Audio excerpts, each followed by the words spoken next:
E aí, galerinha do Me Salva, tudo certo? Bom, vamos dar sequência então ao nosso módulo de cinética dos gases. E nessa aula nós vamos ver o que é o número de mol e o número de Avogadro, beleza? Vamos lá então. Bem, começando assim, quando a gente fala de gases, a gente fala de milhares, bilhares, muitas mesmo, partículas ou moléculas. Mas são muitas mesmo, que a gente não consegue nem ver a olho nu, basicamente. Bem, para isso que a gente tem o nosso número de mol. O que vai ser o nosso número de mol? Vai ser uma medida de quantidade dessas partículas. Bem, vai nos ajudar a quantificar essas partículas e moléculas, já que elas são muitas mesmo. Beleza? Bem, seguindo então. O número de mol nada mais é do que, por exemplo, assim, quando eu te digo que tem uma dúzia de maçãs, o que tu tem? Tu sabe que tu tem 12 maçãs, beleza? Bem, com mol é a mesma coisa, eu vou te dar assim, tu tem um mol de O2, por exemplo. E tu vai lá, tu vai saber me dizer quantas moléculas de O2 eu vou ter. No caso aqui, não quero adiantar nada, mas X moléculas, por exemplo. Beleza? Bem, o mol vai nos ajudar a quantificar essas moléculas de gás. Bem, para isso que entra o número de Avogadro. Avogadro foi um cara que estudou muito e chegou, com base nos seus estudos, na quantificação desse mol, dessas moléculas de gases. E o que ele nos diz? Ele nos diz que 1 mol equivale a 6,02 vezes 10 elevado na 23.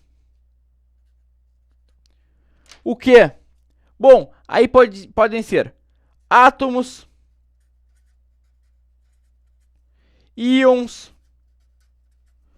ou partículas, moléculas também, de certa substância ou de certa molécula, por exemplo. Bom, o que quer dizer então? Que em 1 mol de oxigênio, por exemplo, nós vamos ter 6,02 vezes 10 na 23 partículas, átomos ou íons de oxigênio. Beleza? Bem simples. A gente vai trabalhar bastante com regra de 3 aqui nessa parte. Por exemplo, tu vai ter 2 mols de O2 e tu quer saber quanto que pesa, por exemplo, uma molécula só de O2. Aí tu vai saber, 2 mols são 2 vezes 6,02 vezes 10 a 23. Aí tu quer saber quantos mols tem uma partícula. Aí tu vai botar aqui, uma partícula só equivalem a X mols. Aí tu vai achar o número de mols que equivale a uma partícula só, um número muito pequeno, obviamente, e vai calcular sua massa depois. Bem, só para seguir o baile aqui a gente tem as formulazinhas. Bem, N minúsculo é o nosso número de mols. Aqui. Número de mol. N vai ser o nosso número total de partículas, total de átomos da nossa molécula. Então, número total. Total fica aqui, partículas, íons, átomos. E Na vai ser o nosso número de Avogadro. Número de Avogadro. Que a gente viu agora, 6,02 vezes 10 na 23. Beleza? Bem, segue o baile então. Número de mol. Voltando ao número de mol. Agora, só que relacionando a massa dos elementos com o número de mol. Porque a gente também consegue calcular ele a partir de sua massa. Bem, só fazendo aqui uma comparação entre essas três massas, massa atômica, massa molecular e massa molar, para não ficar nenhuma dúvida quanto a isso. Bem, a gente tem que a massa atômica vai ser dada, é aquela que a gente pega na tabela periódica. Tabela periódica. O que ela nos dá? Nos dá a massa de um átomo em unidade U, que a gente chama de unidade de massa atômica, beleza? Bem, ela vai ser a massa de um átomo só, e com essa unidade aqui. Bom, massa molecular, tu vai ter, por exemplo, uma molécula de H2O. A massa molecular vai ser a soma das massas atômicas dos átomos da molécula, ou seja, vai ser duas vezes a soma duas vezes a massa atômica do hidrogênio mais uma vez a massa atômica do oxigênio. E também vai ser dado na unidade de massa atômica, unidade U.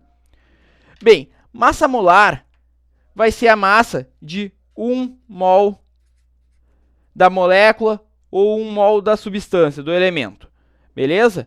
E ela vai ser dada em grama por mol. Aqui vocês já podem ver que é uma unidade muito mais conhecida, né? Trabalha com grama, que a gente está careca de saber e trabalhar aí no nosso dia a dia.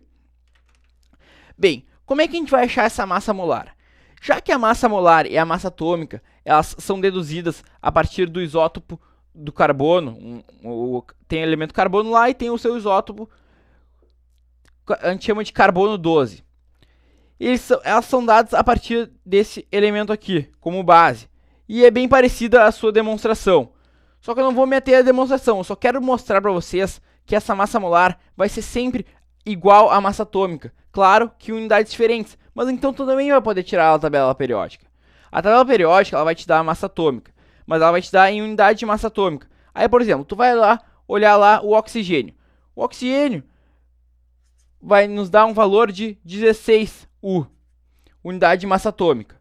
Isso quer dizer que para 1 mol de oxigênio nós teremos 16 gramas também. Beleza? Bem, e com isso nós conseguimos calcular o número de mol a partir de uma outra formulazinha, que vai ser N, claro, o nosso número de mol.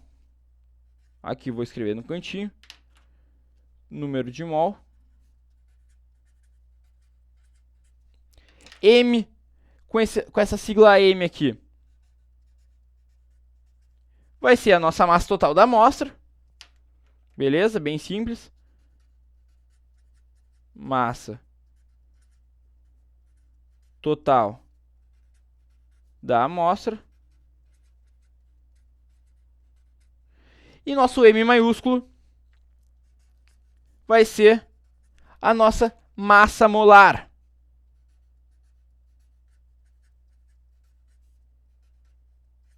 Que é a massa em gramas de 1 mol do elemento em questão. Beleza? Bom, bem simples. Agora só fazendo um exemplinho rapidinho, vamos supor que tu tem lá o teu experimento e o teu experimento tem 32 gramas de oxigênio. Tá? Vamos botar aqui 32 gramas de oxigênio. Bom, tu quer saber quantos mols de oxigênio tem nessa tua substância aí, nesse teu estudo. Bem, tu vai pegar e vai dividir pela massa molar do oxigênio. Aí tu vai lá na tabela periódica e vai ver que um oxigênio pesam 16 unidades de massa atômica. Mas eu te disse que esse 16 pode contar também para massa molar, só que, claro, em gramas por mol. Aí então tu vai pôr 16, vai dividir 32 por 16 e vai chegar que o teu experimento possui 2 mols de oxigênio, beleza?